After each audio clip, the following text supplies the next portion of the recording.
Good morning, it's James. I do hope and pray this message finds you and your loved ones peaceful, thriving, and well. Here we are, just a couple of days before Christmas, and I want to wish you happy holidays. I want to wish you Merry Christmas. I want to send you peace and blessings and love in all ways that you may be celebrating, in every way that you may be embracing this time of the year. And I've been thinking a lot about what it is we were doing just a year ago, and on so many ways I was thinking, oh my gosh, it's like a deja vu.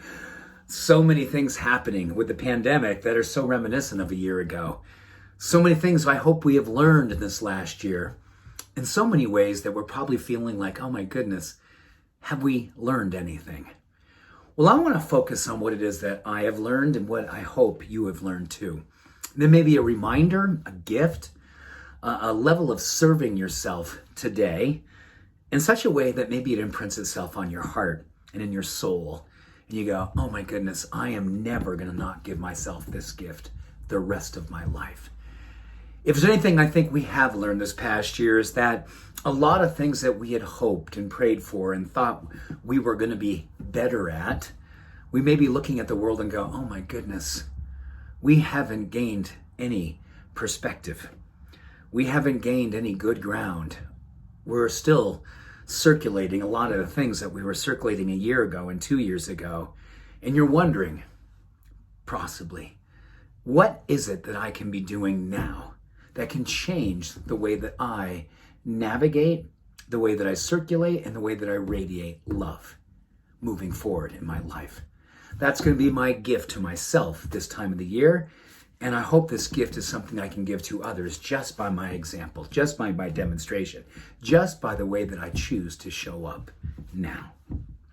The gift is, how will I speak to myself the rest of my life? You know, when you hear that, you may be, oh my gosh, wow, that sounds a little heavy. That sounds daunting, the rest of my life.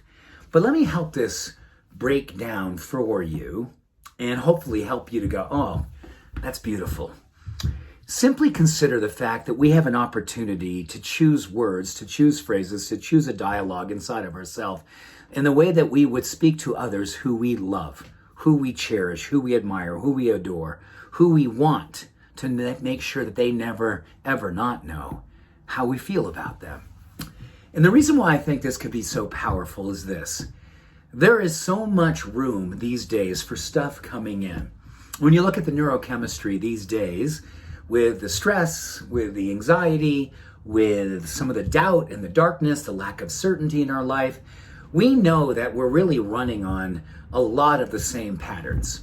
A lot of our neuroplasticity, a lot of our negativity bias is running on just a few trails, few tracks, a few roads in our brain, in our mind, and we keep on circulating those experiences over and over again. Why? Because they're easy, they're efficient. That's what our brain searches for. Ways to be efficient with energy. And if what's available to us in terms of our thinking, thoughts that have been reliably there for us, even though when they're not good thoughts, they come up for us readily. Why? Because they're there and they've been there. So if we want to change this inner dialogue, one of the things I know that emotionally speaks to our mind, helps us to create a brand new groove, help us to grow, help us to circulate, help us to raise at a higher vibration. And I'm a huge believer that vibration precedes manifestation to lead to actualization. Vibration precedes manifestation and allowing us to move to actualization. So if you were to think and consider how you would speak to yourself as if you were someone that you loved, someone that you were cheering for, someone that you adored and admired, and you would never, ever, ever say anything that was going to harm that person, put that person with a sense of doubt, a diminishment, then why wouldn't we begin with ourselves right now? Because when we do that, we create brand new grooves in our mind. We create new experiences in our brain to be circulating. And the more emotion we pour into it, the more likely we are to reach for it, to choose it, to allow it to be the circulating dominant thought of our life. The world right now needs a dominant thought of love, a dominant thought of inclusion, a dominant thought of compassion acceptance. It needs to have an opportunity to have less domination of judgment, less dominant of distance, less dominant of us and them. We are,